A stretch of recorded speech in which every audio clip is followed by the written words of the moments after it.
In America, we ask young men and women to serve, protect, and if necessary, die for their country. We call them heroes, until one accusation can turn that honor into a prison sentence. This is the story of U.S. Army Private Anthony Santucci, a young soldier's son and citizen, convicted by a broken military system not for what he did, but for what someone said he did. The military justice system is absolutely broken. It doesn't matter if you're guilty. It doesn't matter if you're innocent. They want to get rid of you. They need to address false allegations. I want to know how you can fix one thing by totally breaking something else. And now I've got to potentially be thrown in jail by the same organization I swore to uphold and protect.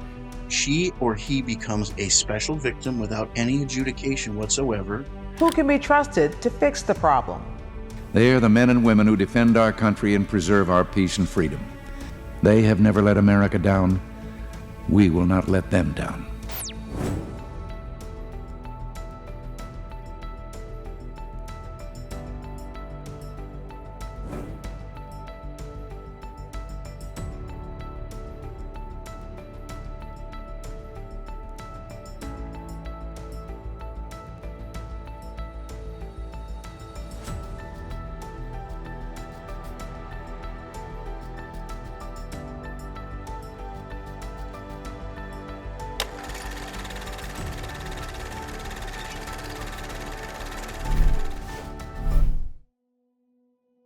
Anthony Santucci dreamed of the Army since childhood, raised in a proud military family.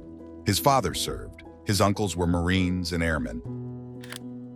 You know, you always wonder when your children are growing up what they're going to be when they grow up.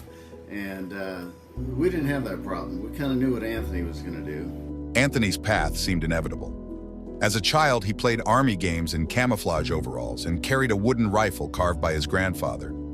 He used to jump out of the second-story windows. He used to jump off the top of garages, then roll on the ground. Well, he's done that his whole life. I mean, he's done crazy stuff like that. So we kind of figured he may end up in the Army or something like that. And he was respectful, kind, a good student, and beloved by all who knew him.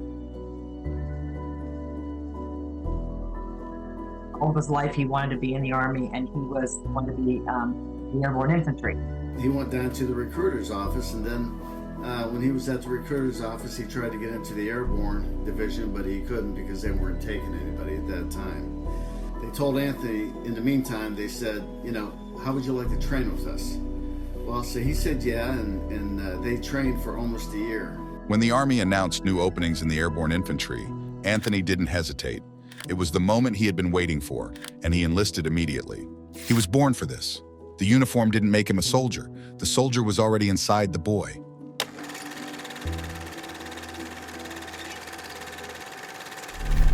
Sexual assault is generally defined as the unlawful sexual touching or sexual contact with another person. To combat the crisis of sexual harassment and assault in the ranks, the Army introduced the Sexual Harassment, Assault Response and Prevention Program. Its mission? To eliminate sexual offenses through education, prevention, and accountability. But over time, this noble mission has been weaponized. The intentions were righteous. The results? Often reckless.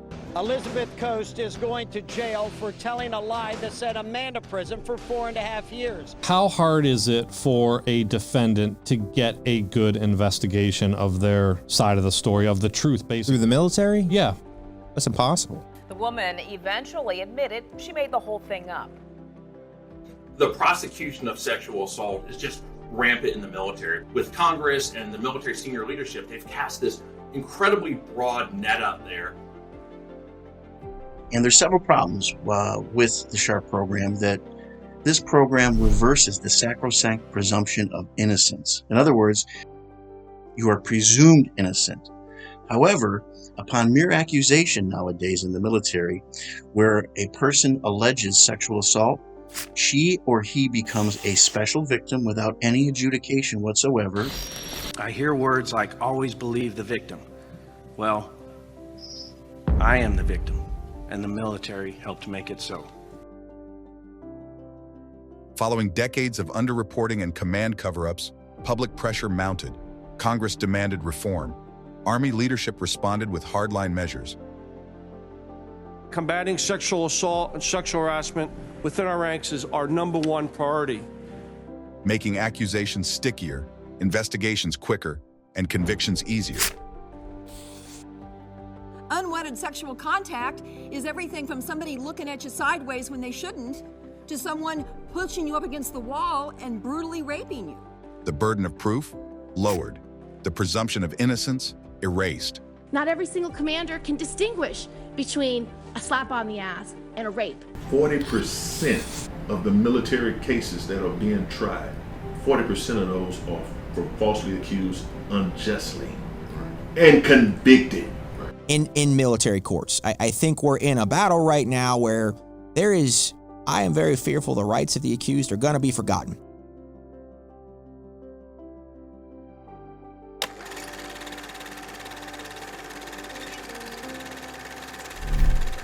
It was a typical Saturday night in Fort Polk, Louisiana.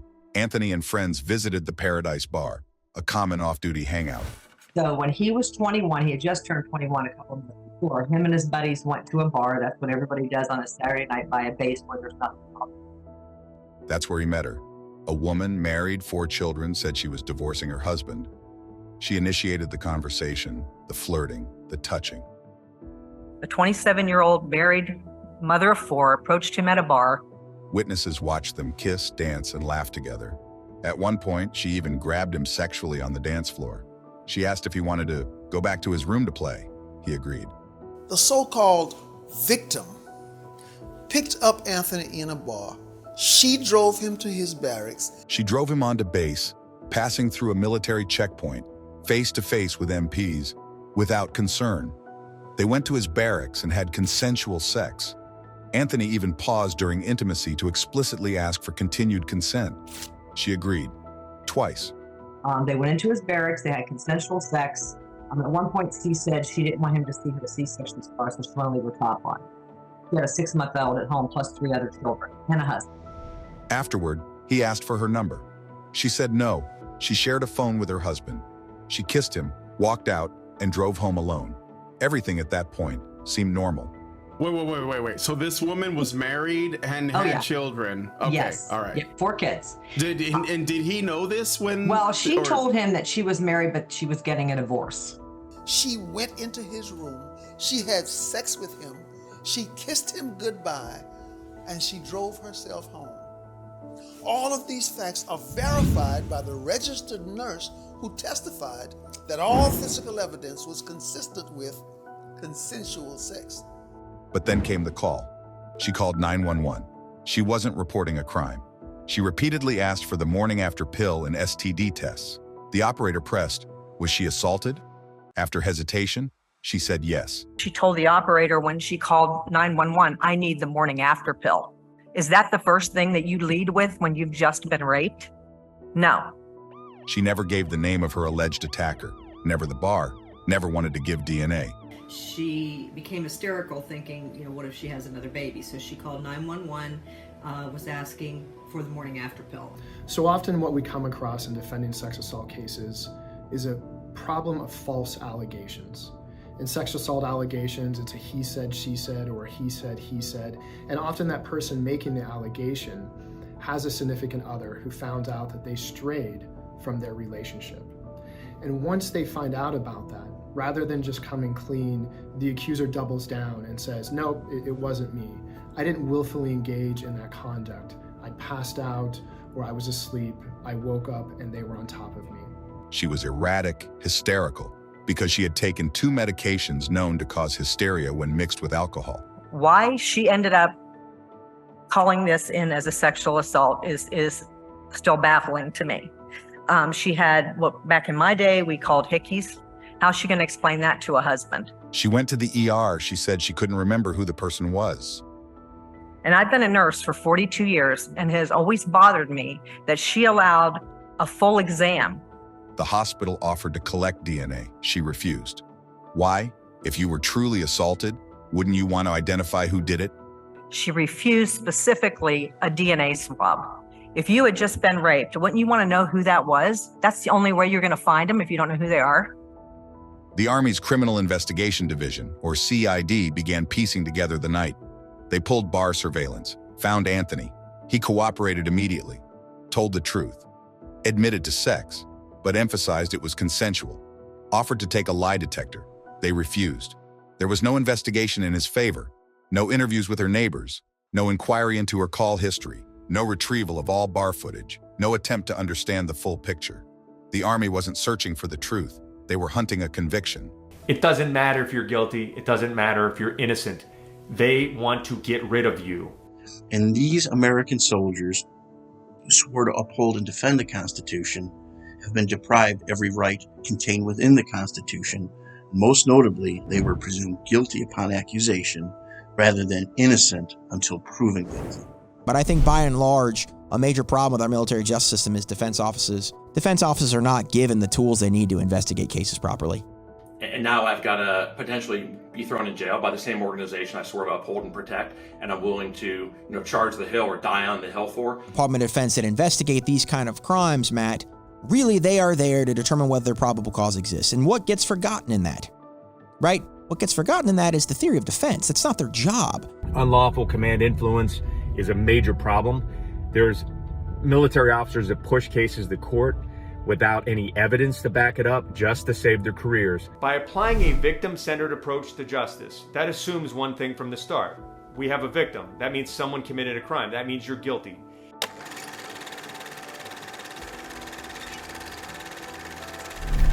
March 2014.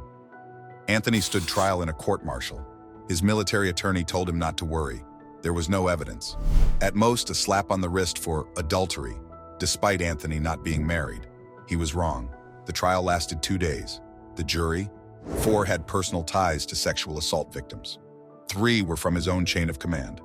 1 had a pending case being prosecuted by the same prosecutor. When we go in front of a jury, their true bias starts leaking out. They have this inherent bias that you did something wrong, otherwise you wouldn't be sitting there. This wasn't impartiality. It was a stacked deck. Worse, the judge allowed an unconstitutional standard of proof. Instead of requiring guilt beyond a reasonable doubt, the jury was told to convict based on a preponderance of the evidence, just 51% certainty.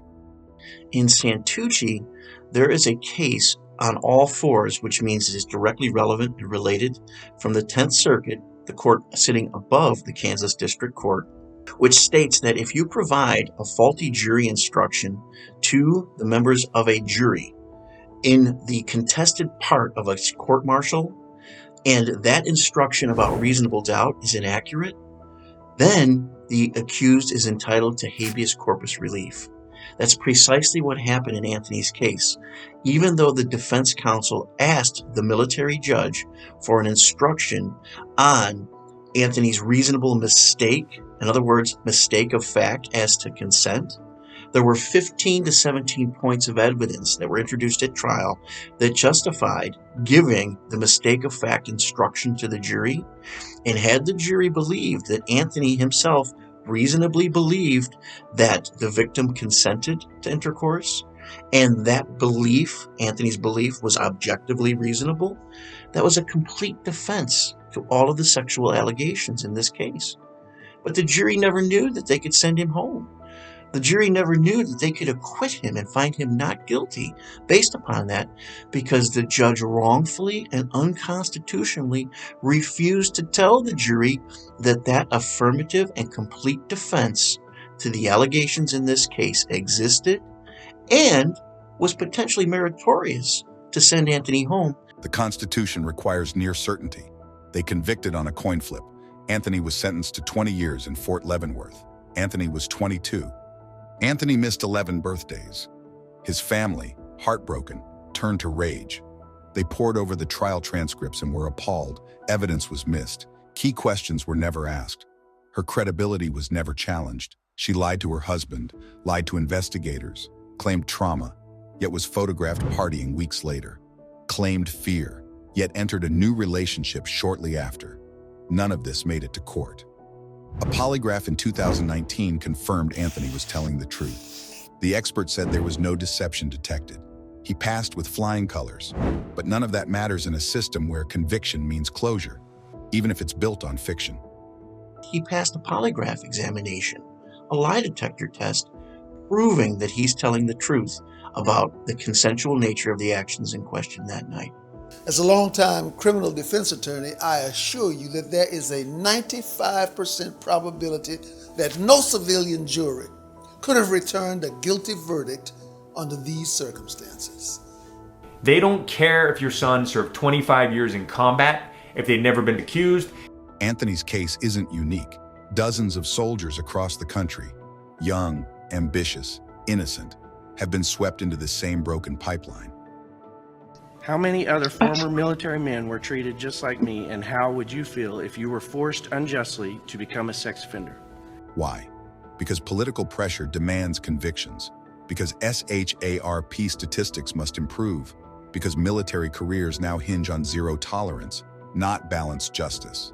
But justice without due process is injustice.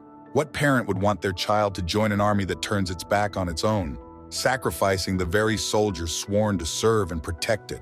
What happens when someone makes a false allegation of sexual assault in the military and they get caught? Like, what's going to happen to them?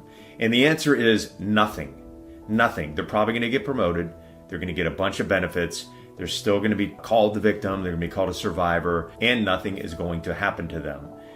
Anthony's family has launched freeourwarriors.org, not just to free Anthony, but to reform the Uniform Code of Military Justice, UCMJ, and restore constitutional protections for all soldiers. They aren't asking for special treatment, just fair treatment, a real investigation, a real defense, a real chance. Anthony Santucci believed in the Army. He believed in service, honor, and justice. But the system he trusted failed him. This isn't just about one soldier. It's about many. It's about what happens when the pursuit of justice becomes a blind crusade, punishing the innocent in order to look tough. It's time to bring him home. Because if it can happen to Anthony, it can happen to anyone. The President of the United States can save this soldier. President Trump loves his soldiers. We know that. Now he has the chance to prove it again by standing up for a soldier who stood up for his country. Share this video. Speak out. The fight isn't over until justice is served. Stand up for the warrior who stood for you. Call the White House comments line at 120-2456-1111 and make your voice heard. Let them know you support this cause.